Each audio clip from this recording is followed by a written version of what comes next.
Bismillahirrahmanirrahim. Assalamualaikum warahmatullahi wabarakatuh. Alhamdulillah wassalatu wassalamu ala Rasulillah wa ala alihi wa sahbihi wa mawalah la haula wa la quwata illa billah. Saudara sekalian para mahasiswa, alhamdulillah kita sampaikan panjatkan puji dan syukur kehadirat Allah Subhanahu wa taala karena di siang hari ini atau saat ini kita dalam keadaan sehat walafiat. Mudah-mudahan kita semua senantiasa dalam perlindungan Allah Subhanahu wa taala di dalam menghadapi kehidupan ini. Baik, saudara sekalian, kita akan melanjutkan pembahasan topik bahasan kita dalam mata kuliah putusan pengadilan. Ya. Topik kita pada hari ini adalah modernisasi putusan pengadilan. Apa yang dimaksud dengan modernisasi putusan pengadilan ini? Setidak-tidaknya modernisasi pengadilan ini pertama ketersediaan akses informasi yang dapat dilacak oleh para pengguna putusan, khususnya para pihak yang berperkara, kemudian juga para akademisi dan masyarakat umum ya.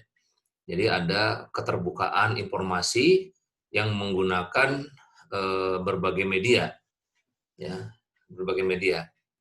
Sehingga dari keterbukaan inilah Mahkamah Agung sebagai pengadilan tingkat tinggi di negara kita memberikan kemudahan-kemudahan melalui badan-badan peradilan yang ada di bawahnya dengan melakukan sejumlah terobosan-terobosan dengan memanfaatkan informasi dan teknologi.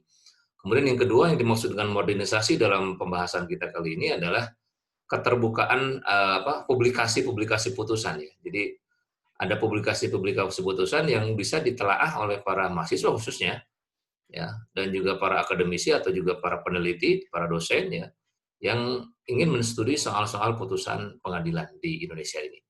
Nah, jadi modernisasi yang pertama adalah ketersediaan informasi yang dapat diakses dengan mudah, yang selama ini atau yang sebelumnya justru putusan-putusan pengadilan itu relatif tertutup ya, relatif tertutup atau juga hanya milik para pihak yang berperkara.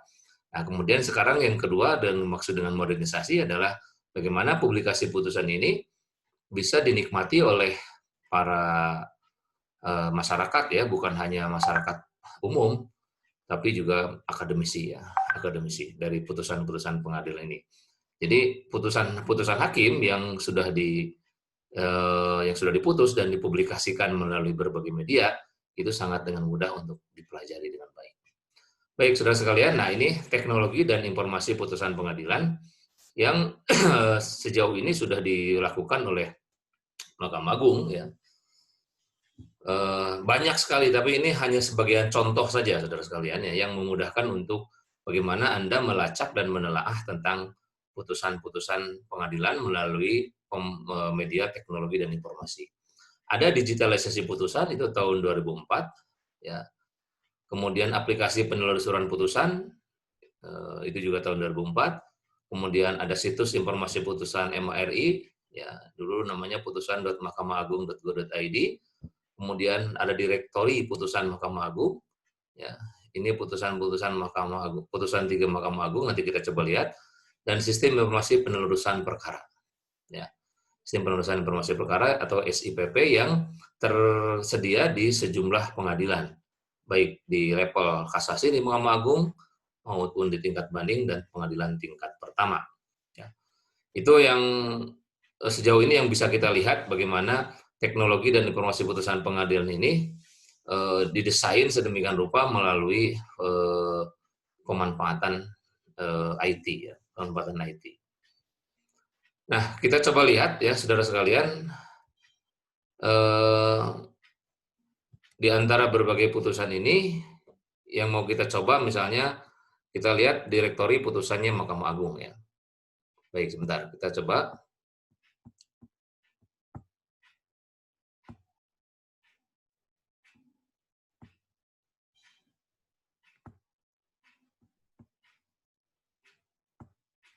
Ya. Baik, kita tambahkan. Ya, Ini oke. Baik, mudah-mudahan sudah bisa dilihat oleh Anda semua. Nah, ini bagi yang belum pernah mengunjungi, ya sekalian supaya dikenalkan supaya Anda bisa mengunjungi direktori putusan ini ya. Bagi yang sering berkunjung pada portal ini, ya terima kasih ya, berarti Anda sudah memanfaatkan teknologi ini dengan baik. Baik, lihat ini kalau Anda melakukan pencarian, berarti ada pencarian di sini. Ada pencarian putusan ya, kemudian direktori yang sudah diupload ya. Ada beberapa jenis-jenis putusan ya dari semua kamar peradilan. Kemudian ada putusan-putusan pilihan ya atau landmark decision. Kemudian juga ada kaidah-kaidah hukum, rumusan kamar dan lain sebagainya. Ini termasuk direktori-direktori yang bisa Anda lacak bagaimana sebetulnya sebuah putusan di pengadilan dengan mudah untuk kita baca dengan memanfaatkan teknologi web ya. Kemudian pengadilan, semua badan peradilan ada di sini ya.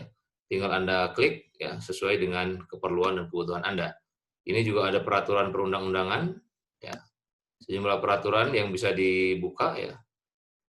Kemudian nah ini termasuk bagaimana putusan pemanfaatan portal ini. Baik, seperti ini gambaran putusan ya yang bisa saudara lacak di dalam direktori putusan. Oke. Kita kembali ke slide ya. Kembali ke slide. Baik, nah yang kedua, aplikasi terkait putusan di pengadilan agama. Ini tahun 2019 kemarin itu ada 9 aplikasi yang diluncurkan, tapi yang terkait dengan putusan di pengadilan agama setidaknya ada 4. Ada notifikasi perkara, jadi aplikasi ini memberitahu kepada para pihak tentang kapan dia akan bersidang, ya tanggal berapa dan sidang keberapa. Kemudian informasi perkara dan informasi produk, ya. Informasi perkara ini adalah informasi yang terkait dengan sejumlah perkara yang ditangani oleh pengadilan tingkat pertama, ya. Dan informasi produk juga mungkin produk-produk putusan, ya. Dan penetapan yang menjadi kepentingan para pihak. Ya. Kemudian elektronik registrasi perkara ini juga terkait dengan putusan, ya, di mana para pihak bisa dengan mudah untuk meregistrasi perkaranya, ya, khususnya untuk kegiatan-kegiatan pengadministrasian perkara di pengadilan agama khususnya. Ya. Kemudian elektronik keuangan perkara ini juga bagi para pihak yang telah melakukan pembayaran, kemudian aplikasinya disediakan oleh pihak-pihak oleh petugas-petugas di pengadilan. Nah, itu yang tersedia di pengadilan agama. Kemudian nah, sekarang kita saksikan berbagai publikasi putusan pengadilan. Kenapa putusan pengadilan itu dipublikasikan? Silakan disimak tayangan berikut ya.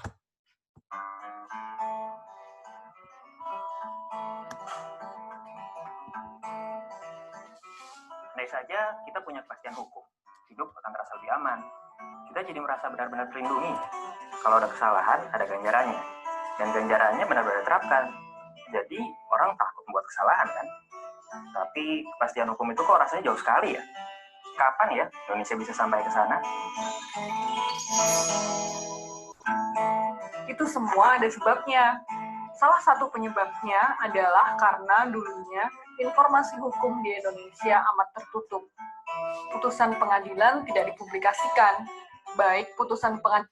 Baik, nah tadi sudah disampaikan bahwa informasi tentang putusan pengadilan itu jauh sebelumnya, sebelum ada pentingnya gerakan mempublikasikan putusan sejak tim pembaruan menyusun bagaimana di bidang IT, pemanfaatan IT itu untuk putusan-putusan pengadilan, maka para pihak atau juga masyarakat luas nggak tahu gimana produk-produk putusan pengadilan itu, bahkan untuk penelitian pun agak sulit ya untuk beberapa waktu yang lalu. Nah itu barusan diinformasikan dalam tayangan ini. Baik, kita lanjutkan. Pengadilan tingkat pertama sampai Mahkamah Agung, sehingga putusan tidak bisa diakses oleh masyarakat. Kalau putusan Mahkamah Agung dipublikasikan, apa manfaatnya? Manfaatnya banyak. Mahasiswa bisa menjadikan putusan-putusan MA sebagai bahan studi mereka. Untuk praktisi hukum, apa gunanya? Praktisi hukum seperti pengacara bisa memanfaatkan putusan MA sebagai acuan untuk pembelaan klien mereka. Mengapa mereka perlu acuan dari putusan-putusan terdahulu? supaya pengacara dapat mengukur hak klien mereka dan hukuman yang mungkin dijatuhkan berdasarkan putusan-putusan sebelumnya. Katanya mau kepastian hukum. Oh iya, bagaimana dengan DPR? Putusan MA merupakan implementasi undang-undang yang amat dibutuhkan DPR untuk merevisi atau merancang undang-undang baru. Untuk orang awam, apa manfaatnya? Ketika kamu terlibat kasus, tanpa putusan-putusan terdahulu, kamu tidak punya pegangan putusan macam apa yang mungkin akan kamu terima. Untuk LSM atau perkumpulan masyarakat yang ingin mendorong revisi hukum, data tentang putusan amat penting sebagai bahan advokasi. Tapi kenapa dari tadi cuma bicara tentang putusan Mahkamah Agung? Bagaimana dengan pengadilan tingkat pertama dan pengadilan tingkat banding? Mahkamah Agung punya fungsi untuk menjamin kesatuan hukum. Dengan jumlah pengadilan di bawah MA sebanyak 800-an itu, jika seluruh pengadilan di bawahnya mengacu pada putusan MA, maka akan tercipta kepastian hukum. Di tahun 1998, reformasi peradilan mulai dilakukan. Salah satu agendanya adalah keterbukaan informasi di pengadilan. Pada tahun 2007, MA menjamin keterbukaan informasi melalui SK 144 tahun 2007. Di tahun 2008, MA mulai mempublikasikan informasi melalui websitenya www.putusan.mahkamahAgung.go.id. Jadi, gudang yang dulu terkunci sekarang sudah terbuka dong. Betul, tapi susah juga mencari barang yang kita inginkan di gudang yang isinya seabrek-abrek itu. Misalnya, saya mau cari putusan MA tentang kasus penghinaan. Saya harus cari di antara ratusan ribu kasus pidana lain. Wah, betul juga. Putusan Mahkamah Agung juga amat panjang dengan bahasa hukum yang super jelimet. Jadi, bagaimana sekarang?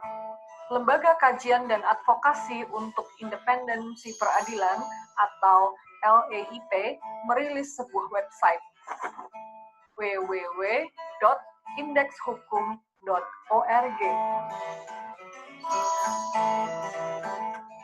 Apa gunanya? Website ini menyajikan putusan-putusan Mahkamah Agung yang telah dikelompokkan menjadi topik-topik spesifik, sehingga memudahkan pencarian putusan. Selain itu, website ini juga menawarkan resume atau ringkasan putusan. Putusan MA yang panjang dan jelimet itu jadi bisa dipahami intinya. Bisa lihat websitenya. Ini adalah www.indekshukum.org. Kalau klik di indeks putusan pidana, maka kamu akan melihat topik-topik yang sudah disebut. Baik, saudara sekalian, ini adalah salah satu cara selain dari portal-portal yang tersedia di Mahkamah Agung, LEIP membantu LEIP ya, nanti kita coba lihat LEIP ya, membantu para mahasiswa, akademisi, dan masyarakat yang ingin menelaah tentang putusan-putusan pengadilan, itu sudah diklasifikasi berdasarkan abjad dan alfabetis. Bahkan beberapa jurnal yang mereka tulis itu juga sudah mengklasifikasi jenis-jenis pengadilan tertentu berdasarkan kamar ya, entah pengadilan agama, perdata agama, kemudian juga pidana, kemudian juga perdata umum, termasuk militer dan TUN ya, itu juga sudah diklasifikasi dalam hasil-hasil riset mereka. Baik, kita lanjutkan ya, paparan yang tersisa sedikit lagi. Ya kan, beserta jumlah putusannya. Kamu bisa klik di sini untuk melihat salah satu putusan. Oh iya, di resume ada ringkasan putusannya. Kalau semakin banyak pihak memanfaatkan putusan MA, maka hakim akan terdorong untuk konsisten terhadap putusannya. Ini akan mendorong konsistensi hukum.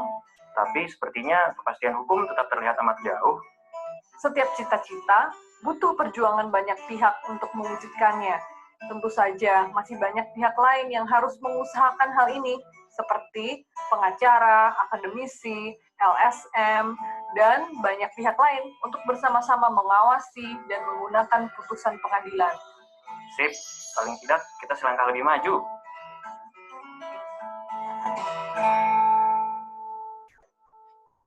Baik ya, itu adalah hasil paparan yang dipublikasikan oleh LEIP ya, Nah, kita coba lihat sekarang portalnya LAIP ya, saudara sekalian, untuk memudahkan Anda melihat bagaimana cara kerja portal LAIP ini untuk memudahkan Anda melakukan penelitian lebih lanjut. Baik, ini kita ke berandanya dulu. Anda bisa lihat ya di beranda LAIP ini.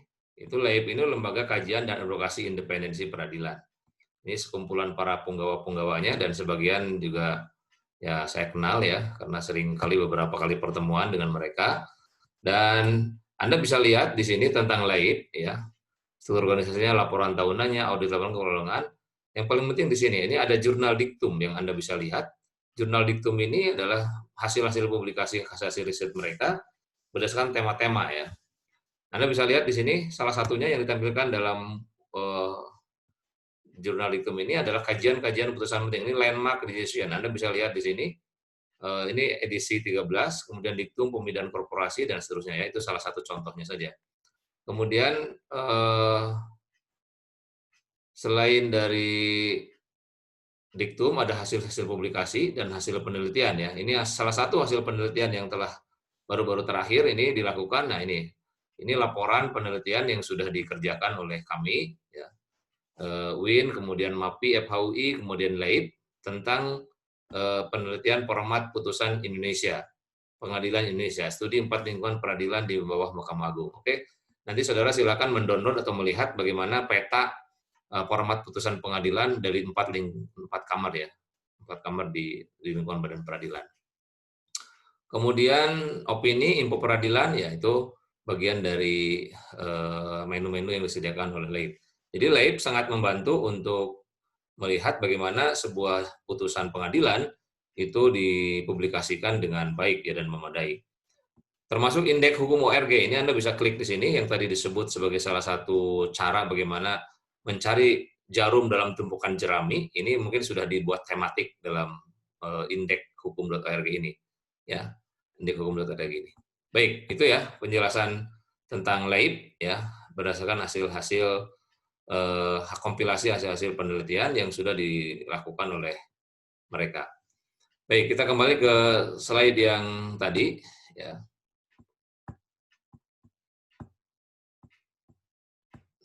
Ya, sekarang kita lihat selain publikasi putusan yang dikemukakan oleh LAIP juga ada kerupuk kulit ya, kerupuk kulit. Kita kembali lagi ke portal yang tadi dilihat ya. Ini kerupuk kulit juga salah satu portal yang cukup penting juga ya untuk Anda pelajari ya. Untuk Anda pelajari untuk meneliti tentang putusan-putusan. Nah, ini kerupuk kulit ya. Ini salah satu blog ya, tapi di blog ini kaya juga dengan berbagai informasi putusan-putusan pengadilan. Ini anotatornya ya, hasil anotatornya meskipun cukup lama tahun-tahun penelitiannya, tahun anotasinya, tapi kalau Anda baca ke dalamnya ini banyak juga putusan-putusan yang terbaru dari kerupuk kulit ini ya. Kalau Anda ingin berlangganan hasil-hasil putusan yang dianotasi oleh kerupuk kulit, silakan Anda berlangganan, nanti menjadi member lah ya, menjadi member sehingga Anda bisa memudahkan untuk membaca putusan-putusan apa yang terakhir atau yang penting untuk dianotasi ya, dianotasi. Baik, itu untuk yang kerupuk kulit. Ya, kemudian berikutnya, ya ini tadi gambarannya udah ya. Format penelitian format putusan Mahkamah, format penelitian format putusan Pengadilan Indonesia itu jadi sudah dilihat tadi.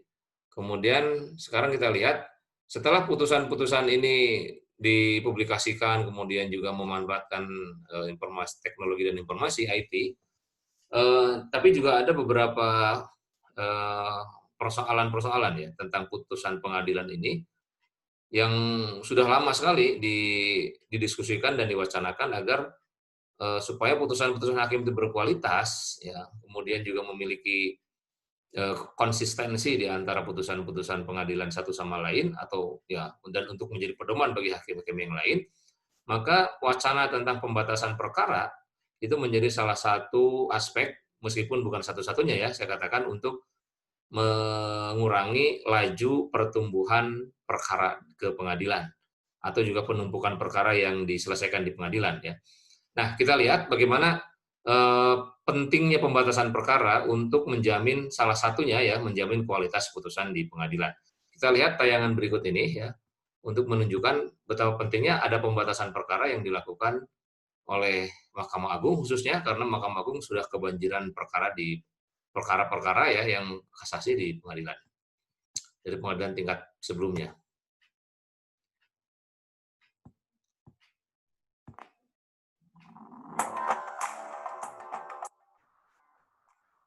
Inilah gambaran kondisi beban kerja Mahkamah Agung saat ini.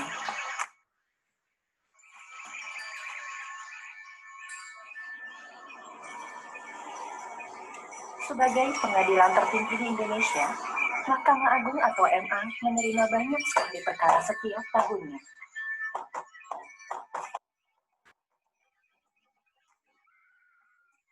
Jumlah perkara yang masuk ke Mahkamah Agung menurut laporan tahunan MA mencapai 12.337 di tahun 2013.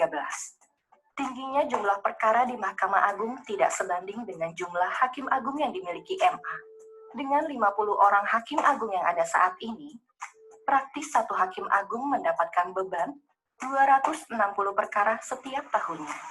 Tingginya beban perkara yang menumpuk membuat MA lebih mendahulukan penyelesaian perkara. Putusan dibuat dengan tergesa-gesa demi memenuhi target penyelesaian perkara. Akibatnya, banyak putusan yang kurang berkualitas dan tidak konsisten. Sebagai lembaga yang fokus dalam isu pembaruan peradilan, Lembaga Kajian dan Advokasi Independensi Peradilan atau LAI menilai bahwa arus perkara ke Mahkamah Agung perlu dibatasi.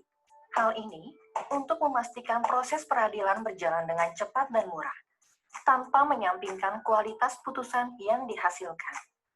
Mahkamah Konstitusi pun dalam putusannya nomor 23 tahun 2007 menyatakan bahwa pembatasan perkara tidak melanggar konstitusi. Bahkan pembatasan perkara kasasi mempercepat pemenuhan hak para pihak untuk mendapatkan keadilan karena tidak harus menunggu berlama-lama untuk mendapat kepastian hukum. Tapi sayangnya, peraturan pembatasan perkara ini masih sangat terbatas ruang lingkupnya, dan juga belum efektif membatasi arus perkara ke MA.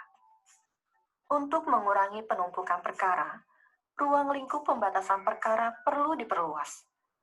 Perluasan tersebut mencakup pula perkara yang pengajuan kasasi atau peninjauan kembalinya tidak memenuhi persyaratan dari segi formalitas, perkara perceraian yang perlu kepastian hukum cepat, perkara dengan tuntutan ganti rugi atau nilai gugatan yang kecil, serta perkara peninjauan kembali yang diajukan karena adanya kekeliruan atau kehilafan hakim.